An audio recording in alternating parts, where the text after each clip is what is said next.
আপনি sir? Sir, আপনি তো আমাকে এই সময় আসতে বলেছিলেন। দেখুন আমি আপনার কথা মতন চলে এসেছি। স্যার প্লিজ, আপনি আমাকে যা যা বলবেন আমি ঠিক তাই তাই করব। আপনার সব কথা শুনবো। কিন্তু প্লিজ স্যার, আপনি শুধুমাত্র আমাকে গোল্ডেন এ প্লাসটা পাইয়ে দিন। সত্যি বলছো? শোনো, এটার ব্যাপারে সব কিছু আমার হাতেই। আমি তোমাকে গোল্ডেন প্লাস বলো, এ প্লাস বলো, বি প্লাস বলো, তোমাকে সব প্লাস আমি দেবো। ঠিক আছে? শুধু তুমি আমার কথা মতো সব করবে তো? হ্যাঁ স্যার, আপনি শুধুমাত্র আমাকে এই প্লাসটা পাইয়ে দিন। তুমি A plus, golden plus, B plus, C plus যা আছে তোমাকে সব আমি দেবো। শুধু তুমি তুমি শুধু আমার একদিনের জন্য হয়ে যাবে। হ্যাঁ, হবে? বলো। স্যার, আপনি যদি একবার আমাকে কথা দিন যে আপনি আমাকে গোল্ডেন এ প্লাস পাইয়ে দিবেন, তাহলে আমি আপনার জন্য দুনিয়ার সকল কাজ করতে পারি। আপনি যা বলবেন ঠিক সেটাই করব আমি। এই তো লক্ষ্মী মেয়ে, আমি তোমাকে দেব। ঠিক আছে? তোমাকে গোল্ডেন প্লাসই দেবো। তাহলে আমার কথাটা শুনে রাখো। জি স্যার, বলুন। তুমি কাপড়টা খোলো।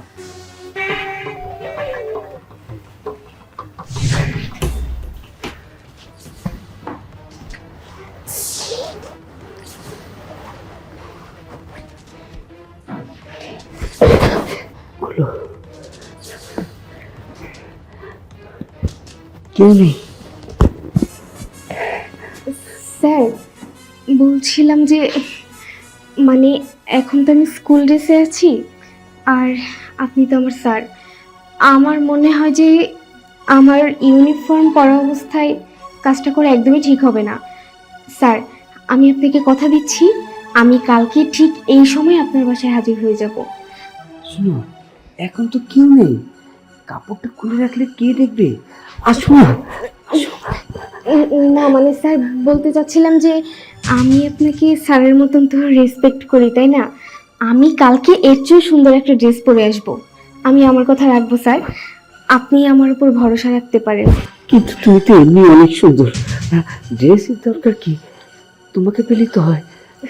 স্যার, আমি তাহলে আজকে আসি। যাবা? জি যেতে যেতে মন চায় না। স্যার, আমার অ্যাকচুয়ালি বাসায় খুব তাড়াতাড়ি যেতে হবে। আমি তো আপনাকে কথা দিয়েছি যে আমি কালকে ঠিক এই সময় আসব।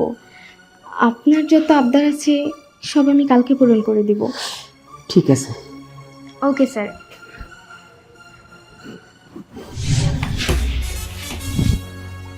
আসবে তো? স্যার, প্রয়োজনটা আপনার থেকে আমার বেশি, কজ আমার যে গোল্ডেন এ প্লাস দরকার, সো আমি অবশ্যই আসবো।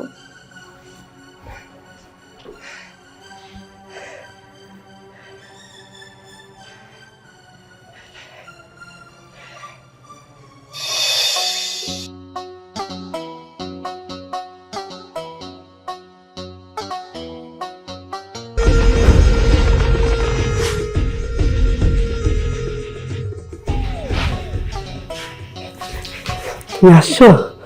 আমার তো বিশ্বাসই হচ্ছে না তুমি এসে পড়েছো। স্যার, আমি এসেছি আমার প্রয়োজনে, তাই আপনার প্রয়োজনটা মিটিয়ে আমার প্রয়োজনটা আমাকে দিয়ে দিন। গুড গার্ল, তাহলে কাজটা সেরে ফেলি তাড়াতাড়ি। আসো।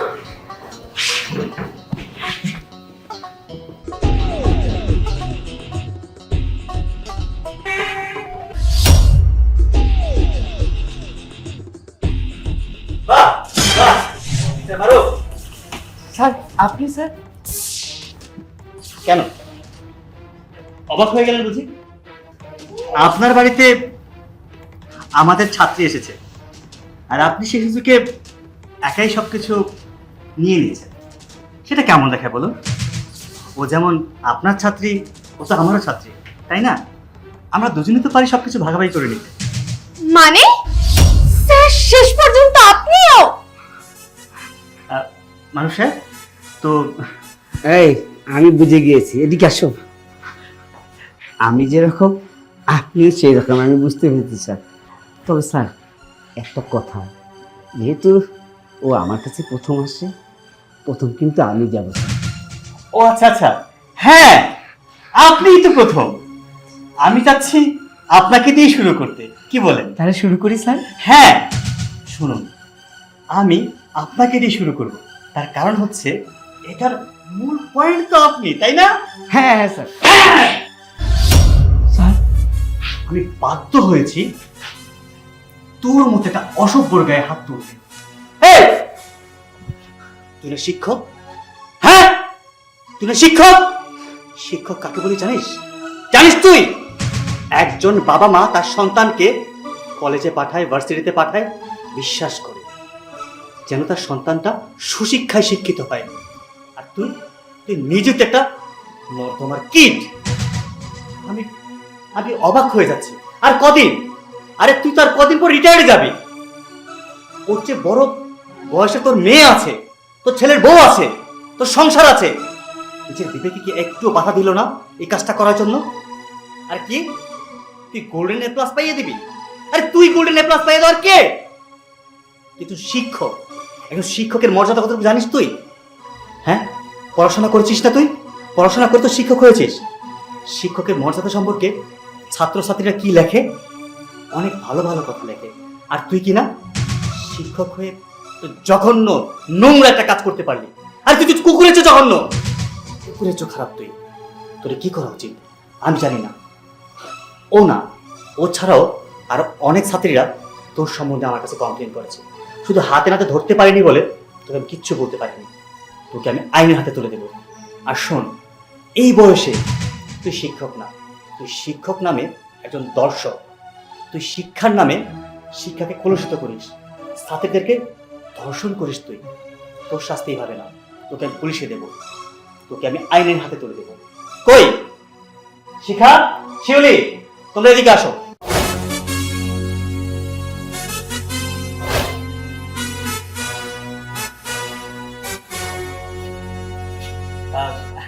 মিস্টার মারুফ, স্যার আসলে আপনার জন্য এই সুনামধন্য আপনাকে বড় বড় মাল্যটা আপনাকে গ্রহণ করতে হচ্ছে। কি পড়ে দাও, পড়ে দাও স্যার, পড়ে দাও। আমি বাধ্য হয়েছি একজন শিক্ষক হয়ে আরেকজন শিক্ষককে অপমান করতে। কারণ কি জানেন? আপনার মতো কিছু শিক্ষকদের জন্য এই দেশের ভালো ভালো শিক্ষকরা সমাজে মুক্ত থাকতে পারে। হ্যাঁ স্যার, আপনি ঠিকই বলেছেন। আমি যেদিন এই কলেজে প্রথম ভর্তি হয়েছি, ওনাকে দেখে অনেক বিশ্বস্ত মনে করেছি। আমি মনে করেছি আমি আমার বাবার কাছে এসেছি, নিরাপদ স্থানে আছি। কিন্তু যখন উনি আমার সাথে জঘন্য কাজটা করলো, তখন আর আমি কি বলবো স্যার, আমি আমার ভাষা হারিয়ে ফেলেছি। ছি, একজন শিক্ষক হয়ে আপনি, আমি আর কিছু বলতে পারছি না। তখন আমি ইতিকে সব কিছু জানাই। তখন ইতি কি করবে না করবে একটা প্ল্যান করে আমাদের সাথে বসে, ওনাকে উচিত শিক্ষা দেওয়ার জন্য। হ্যাঁ, তোমাদের বিচার তোমরা করেছো, এখন বাকিটা আমি করবো। চল আমার সাথে।